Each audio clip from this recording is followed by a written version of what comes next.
April-June പാദത്തിൽ ഇതുവരെ 13% വിലയിടിഞ്ഞതോടെ 10 വർഷത്തിലെ ഏറ്റവും മോശം പ്രകടനത്തിലേക്ക് സ്വർണം.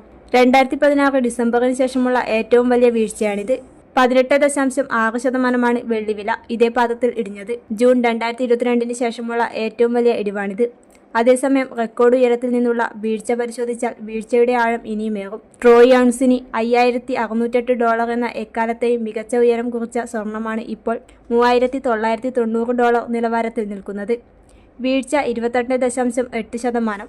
അതേസമയം $121.64 നിന്നാണ് വെള്ളിയുടെ വീഴ്ച. ഇപ്പോൾ വില ട്രോയ് ഔൺസിന് $59.51 ഇടിവ് 51%. തുടർച്ചയായ 5 മാസത്തെ ഇടിവിന് ശേഷമാണ് ഈ പാദത്തിൽ മൂല്യമേറിയ ലോഹങ്ങളുടെ വിലയിൽ ഇടിവ് സംഭവിക്കുന്നത്. പശ്ചിമേഷ്യൻ യുദ്ധം മൂലം ഡോളർ ഡിമാൻഡ് കുതിച്ചുയർന്നതോടെ വൻകിട നിക്ഷേപകർ സ്വർണം വിട്ട് ഡോളറിലേക്ക് നിക്ഷേപം മാറ്റിയതാണ് വലിയ ഇടിവിലേക്ക് നയിച്ചത്.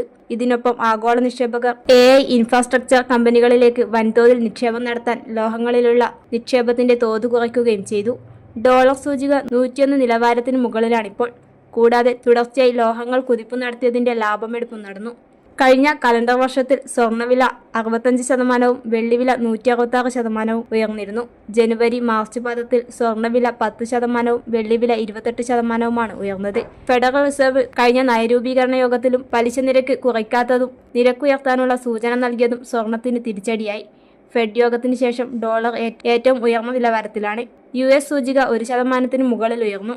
ഒരു വർഷത്തെ ട്രഷറി ബോണ്ടുകളുടെ വരുമാനത്തിലും വർധനവുണ്ടായി. ഇതും ലോഹങ്ങളുടെ തിളക്കം കുറച്ചു. പണപ്പെരുപ്പം ഉയരുന്നതിനാൽ ഫെഡറൽ റിസർവ് പലിശ നിരക്ക് കൂട്ടിയേക്കും. ഇത് ഡോളറിന്റെ കരുത്ത് വീണ്ടും കൂട്ടും. ഡോളർ സൂചിക 100 മുകളിൽ തുടരുന്നിടത്തോളം കാലം ലോഹ വിപണിയിൽ ഈ സമ്മർദ്ദം തുടർന്നേക്കും.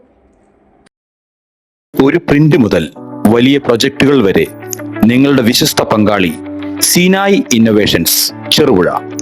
Digital printing, designing, lamination, photo copy, memento making തുടങ്ങിയ വിവിധ പ്രിന്റിംഗ് സേവനങ്ങൾക്കായി സീനായ് ഇന്നോവേഷൻസ് നിങ്ങളുടെ വിജയത്തിന്റെ പ്രിന്റിംഗ് പാർട്ണർ.